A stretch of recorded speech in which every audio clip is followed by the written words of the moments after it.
Captain Jae-ho Kim limped down the hospital hallway, leaning heavily on his metal cane.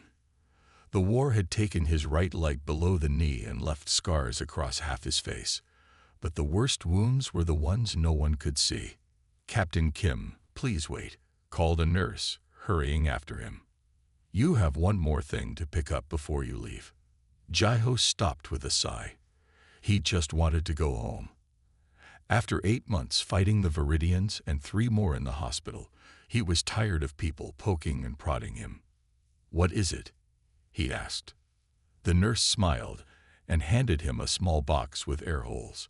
"Your new therapy companion." Jae-ho frowned at the box. It was moving slightly and making soft sounds. "I didn't ask for a pet," he said. "It's not just a pet, Captain. It's a war cat, part of the new program for soldiers with severe trauma." Jae-ho had heard rumors about the war cats. They were made in labs with special genes, bred to help fight the aliens. They could smell Viridians, even when the aliens were disguised as humans. Many units used them on the front lines. "I'm not going back to the front," Jae-ho said. "Why give me a war cat?" The nurse's smile faded a little. "The scientists found they help with nightmares too. You've been screaming in your sleep, Captain." Jae-ho looked away. He didn't like being reminded of his weakness. "Fine," he said, taking the box. His apartment in Seoul felt smaller than he remembered. Or maybe it was that everything seemed smaller after the vast battlefields where he had fought. Jae-ho set the box down on his kitchen table and opened it carefully. Inside was a cat unlike any he had seen before. It had sleek black fur with faint blue stripes that seemed to glow when the light hit them just right.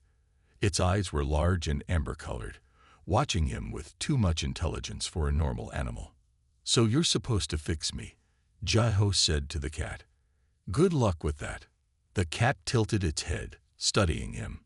There was a note in the box. It read, "Warcat #B237, codename Bora, Blue Sea, feed twice daily, allowed to patrol home perimeter. Report unusual behavior to Dr. Park at the number below." "Bora," Jae-ho said. The cat's ears perked up at the name. "Well, Bora, this is home now." He set out some food for the cat and then went to take a shower. The hot water helped with the pain in his leg where the prosthetic attached. When he came out, Bora was sitting by the bathroom door, waiting. "What?" he asked. The cat just stared at him, then walked to the bedroom and sat by his bed. That night, the nightmare came again.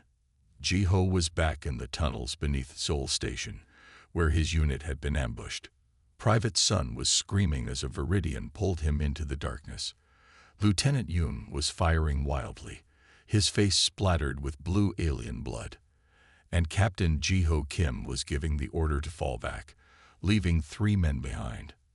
In the dream, the alien's long, pale fingers reached for his throat. Jae-ho couldn't move, couldn't breathe. He woke with a gasp. Bora was standing on his chest, her paws pressing down firmly.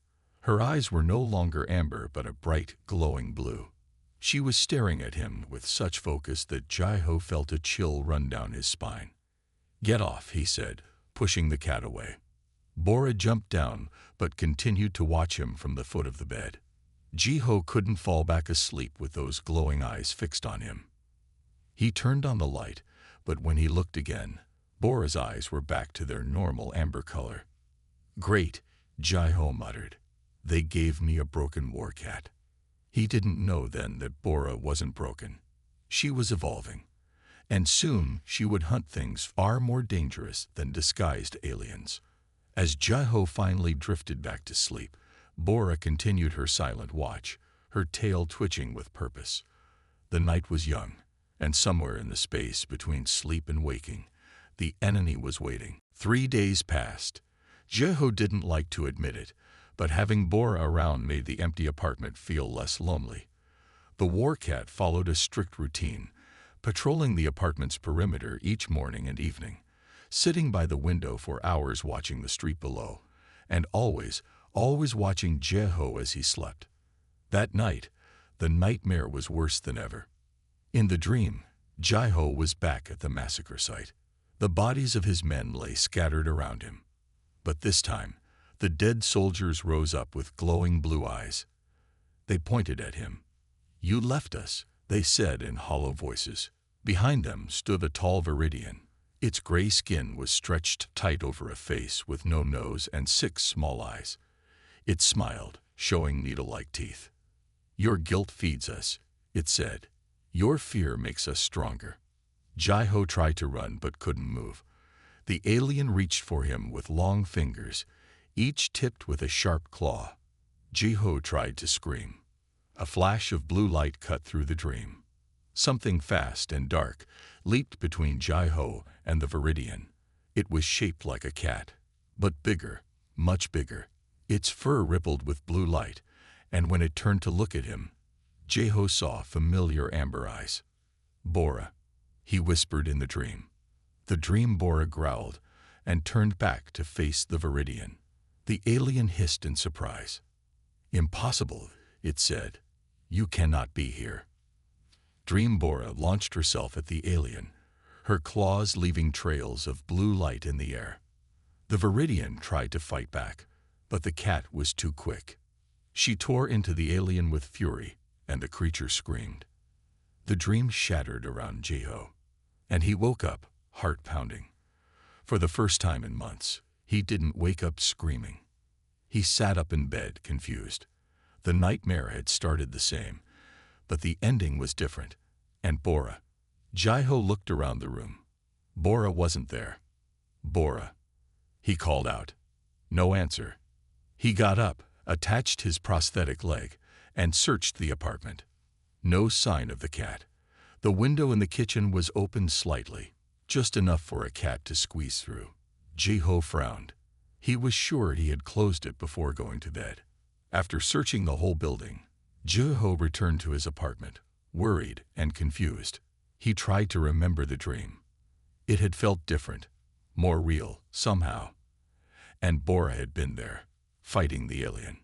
It was just a dream, he told himself. Cats don't fight aliens in dreams. At dawn, Jai-Ho heard a soft thump from the kitchen.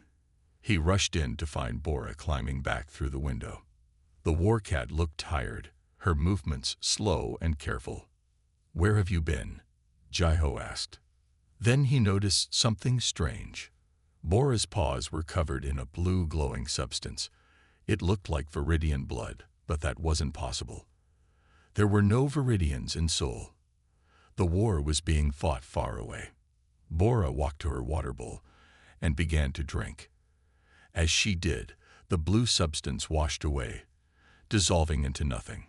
Jai-Ho rubbed his eyes. Maybe he was still half asleep and imagining things. That day, Jai-Ho felt different. His mind was clearer. The heavy weight of guilt that had been crushing him seemed lighter. He could breathe more easily. That night, he almost didn't want to sleep. He was afraid the nightmare would return. But when he finally closed his eyes, Bora jumped onto the bed and curled up beside him, purring softly. Jai-Ho slept through the night with no nightmares. In the morning, he found Bora watching him from the foot of the bed, her amber eyes blinking slowly. She looked pleased with herself. "What are you?" Jai-Ho whispered. Bora just purred and stretched. But as she did, Jai-Ho saw a faint blue glow ripple through her fur, like light reflecting on water. Something was happening, something impossible, and somehow his war cat was at the center of it all. Jai-Ho stared at the phone in his hand. The note that had come with Bora said to report unusual behavior. Was a cat appearing in dreams unusual enough? Would they take Bora away if he told them? He didn't want that. Not now. After 3 more nights of peaceful sleep, Jai-Ho made his decision. He dialed the number. "Dr. Park speaking," a woman's voice answered. "This is Captain Jai-Ho Kim. I was given War Cat B-237, Bora. I need to report something." There was a pause. "What has she done?" She's in my dreams, fighting things." Another pause, longer this time. "Captain Kim, I'd like to see you and Bora today." Can you come to the lab? The lab was in a plain building with no signs. Jiho carried Bora in a special carrier. The cat was calm, watching everything with those intelligent amber eyes. Dr. Hannah Park was younger than Jiho expected, with short hair and intense eyes behind simple glasses. She led them to a small room filled with computers and strange machines. "Please sit," she said, pointing to a chair, "and let Bora out." Jiho opened the carrier. Bora stepped out, stretched, and immediately went to Dr. Park, sniffing her hands. "Hello, little hunter," Dr. Park said softly. Then to Jiho, "Tell me exactly what's happening in your dreams." Jiho described the nightmares, Bora's appearance, and how the cat had torn apart the Viridian. He mentioned the blue substance on Bora's paws and how his nightmares had stopped. Dr. Park listened without interrupting. When he finished, she sat back in her chair. "Captain Kim, what I'm about to tell you is classified," she said. "The war cats were created using DNA from a captive Viridian. We discovered their species has limited telepathic abilities. They can sense each other across great distances. We used this trait to help the cats detect hidden Viridians." "But Bora is doing more than detecting," Jiho said. "Yes, and that's impossible according to everything we know." Dr. Park leaned forward. Nothing in their design should allow them to enter dreams or affect human minds. She stood up and went to a cabinet. "I want to monitor both of you while you sleep. These sensors will record your brain activity." She held up small, flat discs. "And these will monitor Bora." "You want me to sleep here?" Jiho asked. "Just a short nap. I need to see what's happening." Jiho lay on a narrow bed, sensors attached to his head.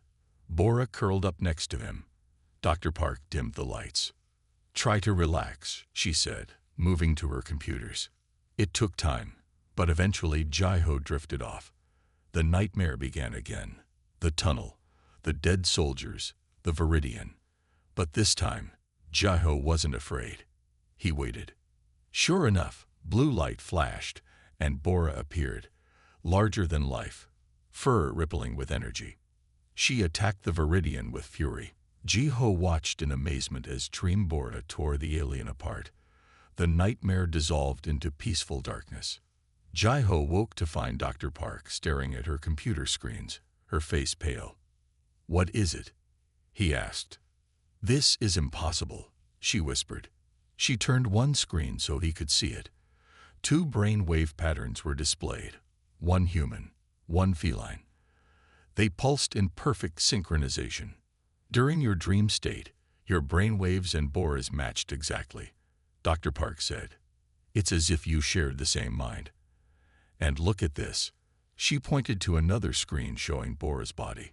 A blue glow surrounded the cat, visible only on the special camera. "What does it mean?" Jiho asked. Dr. Park looked at Bora with new respect and a hint of fear. "It means the war cats are evolving beyond our designs. Bora isn't just detecting Viridians in the real world. She's hunting them somewhere else." "In dreams," Jiho said. "Yes," Dr. Park nodded slowly. "But the question is, why are Viridians in your dreams at all?" Bora sat up, her ears perked forward, eyes shifting from amber to blue.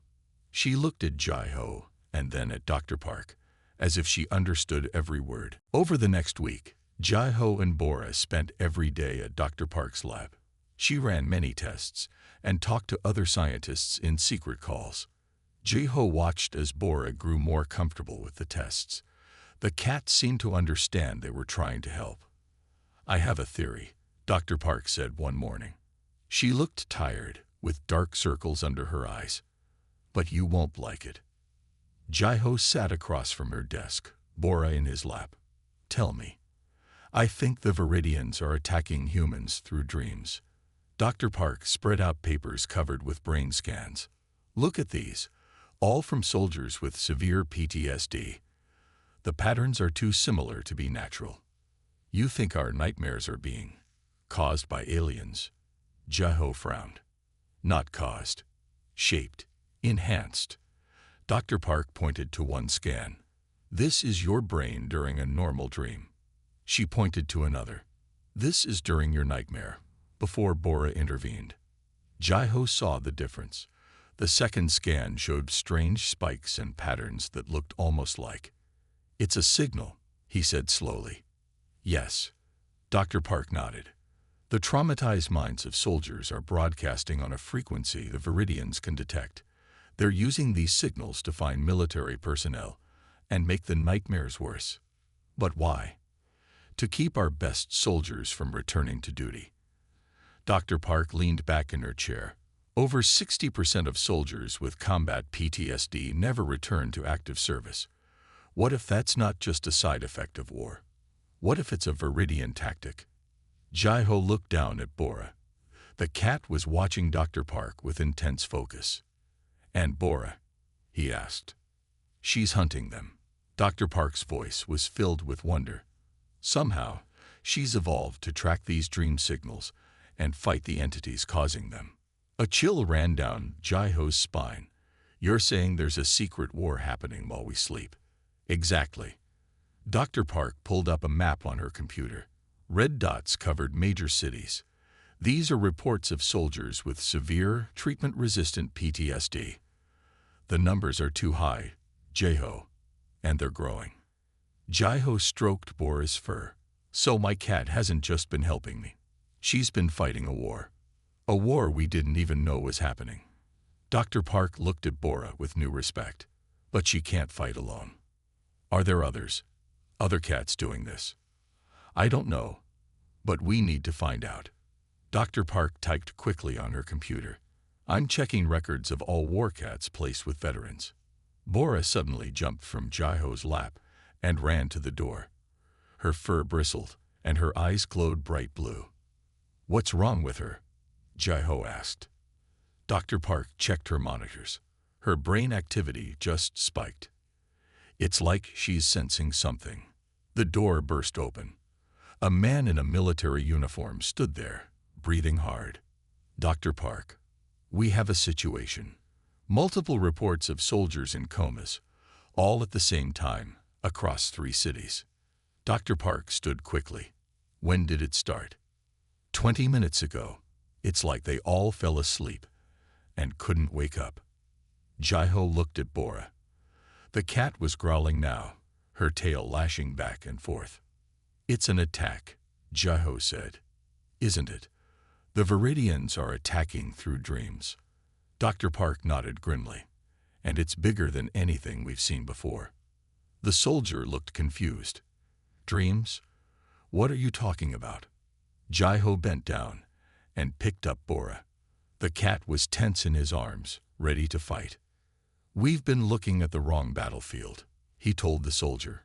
The real war isn't just on the front lines. It's in here. He tapped his head. And Bora, Dr. Park added, might be our best weapon. Bora's eyes glowed brighter, as if accepting the challenge. The hunt was about to get much bigger. The emergency room was packed with sleeping soldiers. Doctors moved between beds, checking vital signs. None of the soldiers would wake up. Jai-Ho stood with Dr. Park near the door, Bora hidden in a special backpack. They had come to Sewell Military Hospital after hearing about 20 soldiers falling into sudden comas. Their brain patterns match yours during nightmares, Dr. Park whispered, looking at her tablet. But much stronger. They're trapped. Can Bora help them? Jai-Ho asked. I don't know. One cat against so many dream attacks. Dr. Park shook her head. A nurse hurried past them, then stopped and turned back. Captain Kim, is that you? Jai-Ho recognized him as Do-hyun, a nurse who had cared for him in the hospital. What are you doing here? Do-hyun asked. Before Jai-Ho could answer, a man shouted from across the room. That's him, the one with the special cat. A tall man with a soldier's build limped toward them. His left arm was in a sling. Major Taiwan Choi, the man said. Intelligence Division. And you have one of the dream hunters. Jai-Ho tensed. I don't know what you're talking about. Taiwan smiled. Yes, you do. Because I have one too. He opened his jacket slightly, revealing a cat carrier. Inside was a gray cat with faint green stripes. Its eyes glowed with the same unnatural light as Bora's. Sol has been hunting in my dreams for weeks, Taiwan said quietly. And I've been tracking others like him. Like your Bora. Dr. Park stepped forward. How do you know about this? Because the military has known about the dream attacks for months, Taiwan said. A few of us have been investigating in secret. We need to talk, but not here. An hour later, they sat in Taiwan's apartment. It was small but neat, with maps covering one wall. Red pins marked cities across Korea. Dream attack sites, Taiwan explained, getting more frequent. Sol and Bora circled each other, sniffing, tails twitching. Then, as if reaching an agreement, they sat side by side, watching the humans. How many war cats have developed these abilities?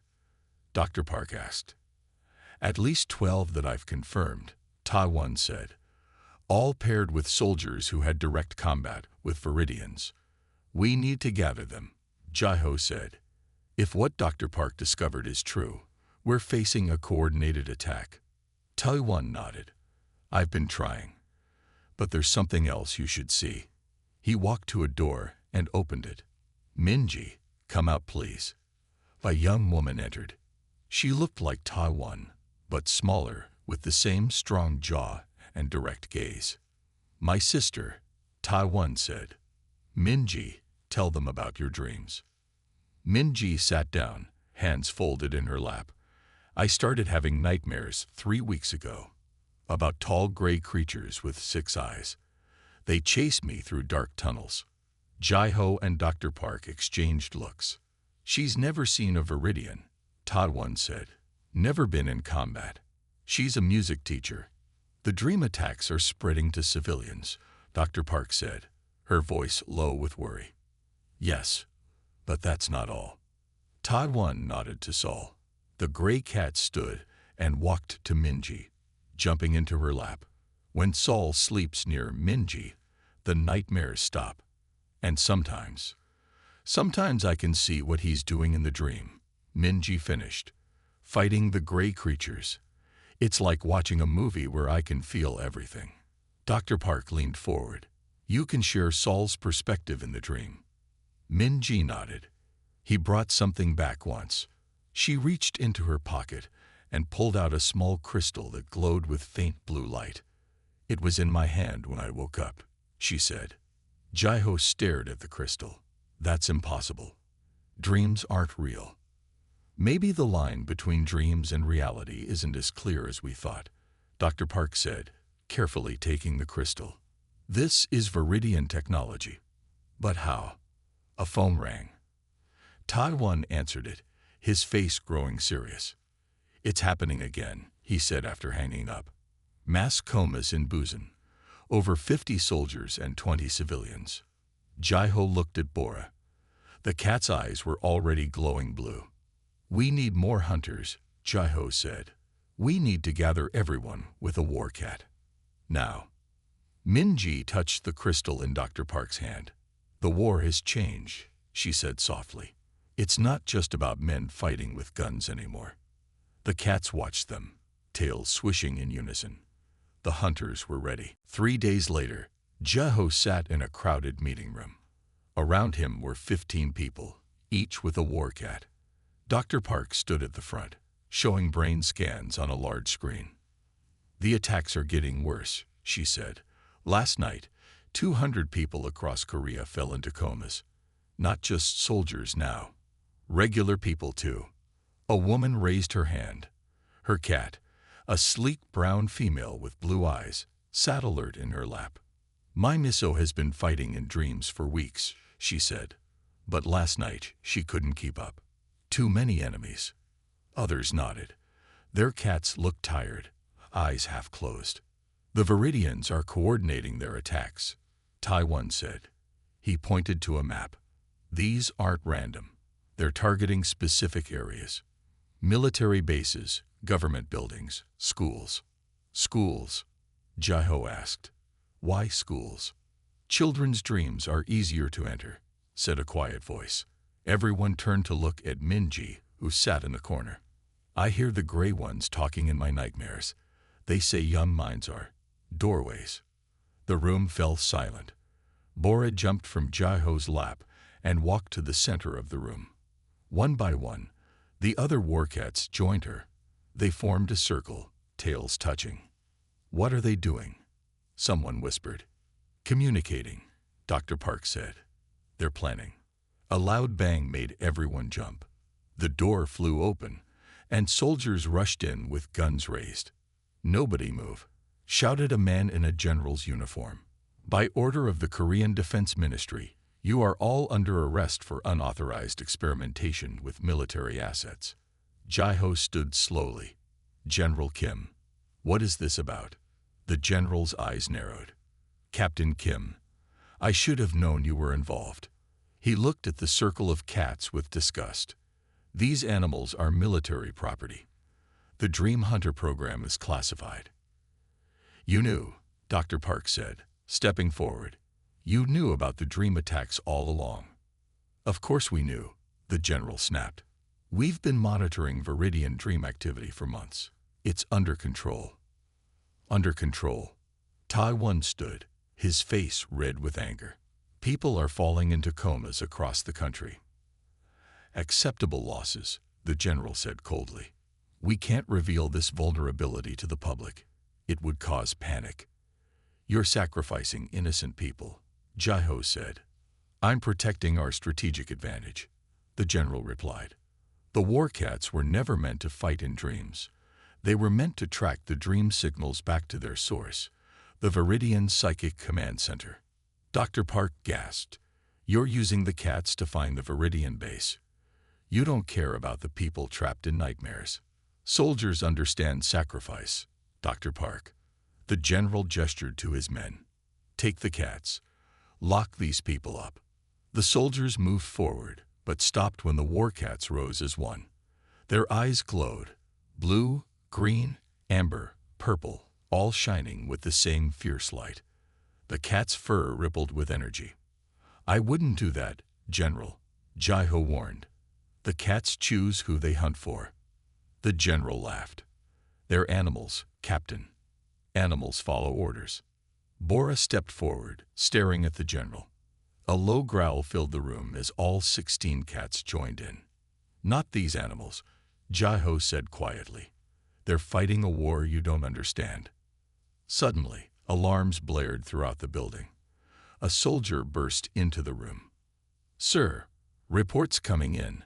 Massive sleep attacks across all major cities. Thousands of people falling unconscious. The general paled. That's not possible. Our defenses. It's a full offensive, Taiwan said. The Viridians are making their big move. Outside, sirens wailed. Through the windows, they could see people collapsing in the streets. The general looked at the warcats, then at Jaiho. What do we do? Jaiho turned to Bora. The cat's eyes blazed with blue fire. We hunt, he said. We need to sleep, Jaiho told the general. All of us with warcats. Now, they had moved to a large room with beds set up in rows. Outside, the city was quiet, too quiet. People lay where they had fallen, trapped in deep sleep. This is crazy, General Kim said. You want my soldiers to just go to sleep during an attack. The attack isn't happening out there, Dr. Park said, setting up monitoring equipment. It's happening in dreams. That's where we need to fight. 16 handlers lay on beds, their warcats beside them. Machines beeped as sensors were attached to humans and cats. What about me? Minji asked. I don't have a warcat. Taiwan looked at his sister. You have a connection with Saul. Maybe you can help from here. Jaiho lay down with Bora curled against his side. The cat's eyes were already glowing blue. What exactly will you do in there? The general asked. Find the source, Jaiho said. The cats have been hunting individual dream attackers. Now we need to go deeper. Dr. Park made final adjustments to the equipment. The sedatives will work quickly. Once you're asleep, the cats should form a network between your minds. At least, That's the theory. Jai-Ho felt his eyes growing heavy as the drugs took effect. If we don't come back in 3 hours, wake us by force. The room faded away. Jai-Ho stood in a gray landscape. It wasn't quite a tunnel or a battlefield. It was simply space. Beside him, Bora was huge, the size of a tiger, her blue stripes glowing brightly. "Is this your dream or mine?" asked a voice. Taiwan stepped out of the mist, Saul at his side. One by one, the others appeared, each with their war cat transformed into something larger, more powerful. "It's all of ours," Jai-Ho said. "Look." He pointed to faint lines of light connecting each person to their cat, and each cat to every other cat. "The network," someone whispered. "Now what?" Taiwan asked. Jai-Ho looked at Bora. "We hunt." Bora growled and began to walk. The other cats followed, humans close behind.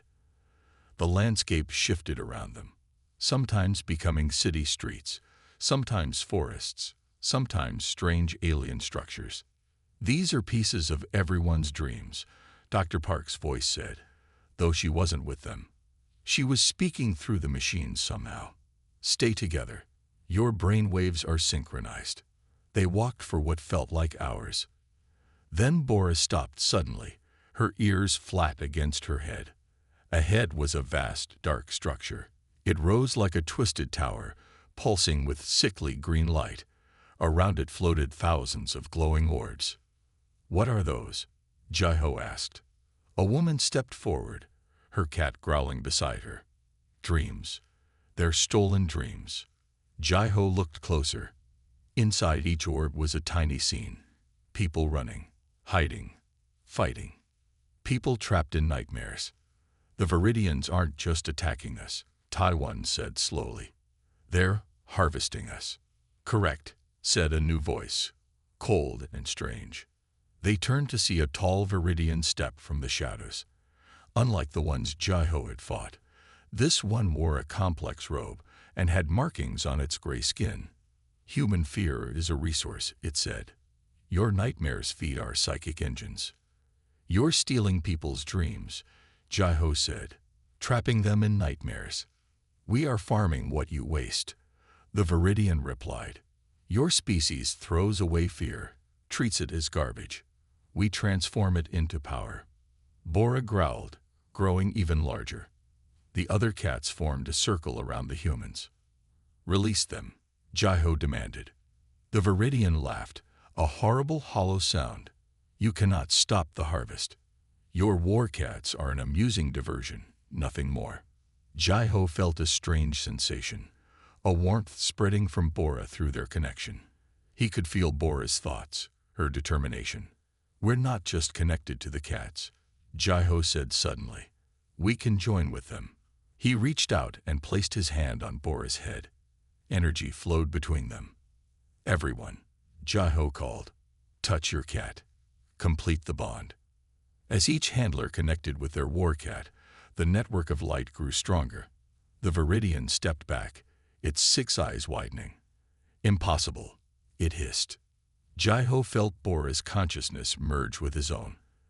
They were becoming something new, something powerful, something ready to hunt. The merging was like nothing Jai-Ho had ever felt. He was still himself, but also Bora. He could feel her thoughts, her instincts. Together, they were something new. Around him, the other handlers were joining with their cats too. Their forms blurred, human and feline features mixing. Taiwan and Saul became a tall figure with gray fur and sharp eyes. The woman with the brown cat, Miso, transformed into a sleek hunter with claws and keen senses. The Viridian backed away. "This is forbidden magic," it hissed. "You cannot merge worlds this way." "We're not merging worlds," Jai-Ho/Bora said with one voice. "We're merging minds." They leaped forward, faster than human, stronger than cat. The other merged pairs followed, surrounding the Viridian. "Take us to your leader," Taiwan/Sol growled. The Viridian's 6 eyes blinked rapidly. "The Harvest Master will destroy you." Then why are you afraid? Jaiho/Bora asked. Before the Viridian could answer, a strange sound filled the dream space, like distant drums. The tower pulsed, and more Viridians appeared, these wearing armor made of what looked like frozen shadows. Dream guards, the first Viridian said. Now you will see the power of the harvest. The guards attacked. They moved like liquid darkness, fast and deadly. But the merged pairs were faster. Jaiho felt Bora's hunting instincts guide his movements. They dodged, clawed, bit. Dream blood flew through the air. In the middle of the fight, a new sound cut through the noise. A song, beautiful and strange. Everyone stopped. At the edge of the battlefield stood 3 Viridians unlike the others. They were smaller, with lighter skin and markings that glowed blue instead of green. Dreamwalkers, gasped the first Viridian. Traitors. The lead Dreamwalker stepped forward. We are not traitors. We are the true keepers of the dream paths. It turned to Jaiho/Bora. We have been watching you, cat human. Your kind has done what we thought impossible, created a bridge between worlds. You're different from the others, Jaiho said, feeling Bora's curiosity. We are the same species, but we follow different ways, the Dreamwalker explained. The harvesters take dreams by force. We believe dreams should flow freely between minds. They want to stop the harvest too, Tai1/Sol said. The Dreamwalker nodded.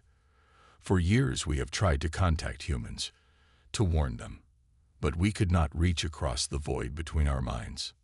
Until the Warcats, Jaiho/Bora realized. Yes, your cats created a bridge we could finally cross. The Dreamwalker looked at the tower. The Harvest Master grows stronger with each dream it takes. Soon, it will have enough power to enter your physical world. How do we stop it? Jaiho asked. The Dream Guards were regrouping, more joining their ranks. We must reach the heart of the tower, the Dreamwalker said. There, the Harvest Master holds all the stolen dreams. If we free them, its power will break. Jaiho looked at the merged pairs around him, then at the Dreamwalkers. Can we trust you? The Dreamwalker held out a 6-fingered hand. In dreams, truth cannot hide. See for yourself. Jaiho/Bora reached out. When their hands touched, images flowed between them. The Dreamwalkers fighting against the Harvesters, trying to protect both Viridian and human dreamers, searching for someone who could hear them. They're telling the truth, Jaiho told the others. A loud crack split the air. The tower was changing, its walls becoming thicker, its light pulsing faster. It knows we're here, the Dreamwalker said urgently. It's using the stolen dreams to strengthen its defenses. Jaiho/Bora looked at the merged humans and cats, then at their new allies. Then we need to move fast, he said. Handlers and warcats will attack the front. Dreamwalkers, find another way in. Tai1/Sol stepped forward. What exactly is waiting for us in there? The Dreamwalker's face grew solemn. The Nightmare Sovereign. A being made from the fears of 1,000 species. It has been harvesting dreams for centuries. Jaiho felt Bora's determination flow through him. Then it's time it met its match, he said. Hunters ready. The merged pairs gathered, a strange army of human cat warriors. The hunt was reaching its climax. The tower shook as Jaiho/Bora led the charge. Dream guards swarmed around them. But the merged pairs moved with perfect harmony, human thought guiding cat instinct. They tore through the defenses like they were made of paper. This way, called Tai1/Sol, finding a path upward through the twisting structure. The inside of the tower was bigger than seemed possible. Corridors stretched in impossible directions. Rooms appeared and disappeared. The stolen dreams floated everywhere, each orb containing a trapped mind. It's using the dreamscape against us, the lead Dreamwalker warned, slipping through shadows beside them. Don't trust what you see. They fought their way higher. Some of the merged pairs fell back. wounded by dream weapons that cut both body and mind. But Jeho/Bora pressed on, Bora's hunting instincts growing stronger as they neared their prey. Finally, they reached a vast circular chamber at the top of the tower. The walls were made of swirling green energy. Thousands of dream orbs circled the center like planets around a sun, and in the middle floated the Nightmare Sovereign. It was enormous, a shifting mass of darkness that sometimes looked like a Viridian, sometimes like a human, sometimes like something that had never existed. 6 giant eyes opened across its form, each a different color. "Hunters," it said in a voice that made the dream stuff around them vibrate. "You are brave to enter my domain." "Let the dreamers go," Jeho demanded, feeling Bora's growl rumble through their shared body. The Sovereign laughed, and the sound hurt like needles in their minds. "Dreams are powered," it said. "For millennia, sentient beings have wasted their dreams, letting them fade upon waking. I give them purpose. By trapping people in nightmares." Todd1/Soul snarled. "Fear is the strongest emotion," the Sovereign replied. "Fear builds character, strengthens defenses. It pulsed larger, and tastes the sweetest." The Dreamwalkers moved to join the merged pairs. "This ends now, Sovereign," their leader said. "Return the stolen dreams." "My old friends," the Sovereign's voice dripped with false warmth.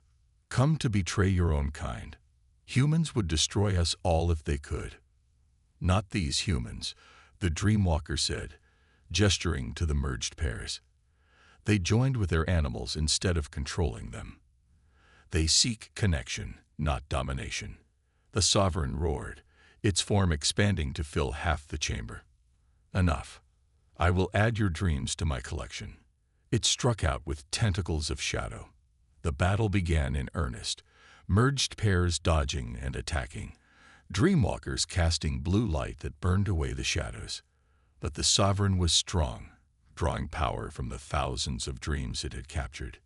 Jeho felt Bora's fury building within their shared mind. They had hunted so many dream enemies, but this was their true prey, the one behind it all. While the others battled the shadow tentacles, Jeho/Bora circled behind, looking for a weakness. The center, Bora's instincts told him, "Target the center." They charged, moving faster than they ever had before. The Sovereign sensed their approach and lashed out, catching them with a tendril of darkness. Pain shot through their merged form. But then something unexpected happened. In the real world, far away, Minji was watching her brother's sleeping form. Reaching out, she touched his hand. Somehow her mind connected through him, through soul, into the dream battle. "Jeho," her voice called across the dream space. "The orbs. Break the orbs." Jeho/Bora understood instantly. With a mighty leap, they broke free of the tendril and slashed at the nearest dream orbs. As they broke, light poured out, dreams returning to their owners. "Stop them," the Sovereign screamed. But it was too late. The Dreamwalkers caught on and began freeing dreams too. Tai1/Soul and the other merged pairs joined in. As each dream was freed, the Sovereign grew smaller, weaker. It thrashed wildly, its form destabilizing. Jeho/Bora raced toward the heart of the beast. In their merged form, they transformed one final time, growing into a massive blue tiger, wreathed in human determination and feline fury. With a roar that shook the dreamscape, they pounced on the Nightmare Sovereign. Their claws sank deep into the center of the shadow mass. The Sovereign's scream echoed across 1,000 sleeping minds as it collapsed inward, its power broken. Light filled the chamber as all the dreams flew free, returning to their rightful owners. The tower began to crumble around them. "Time to go home," Jeho said, feeling Bora's satisfied purr rumble through their shared form. As the dream world faded, Jeho caught a glimpse of the Dreamwalker leader, nodding in respect. "Until we meet again, Dream Hunter," it said. And then they were falling back toward waking life.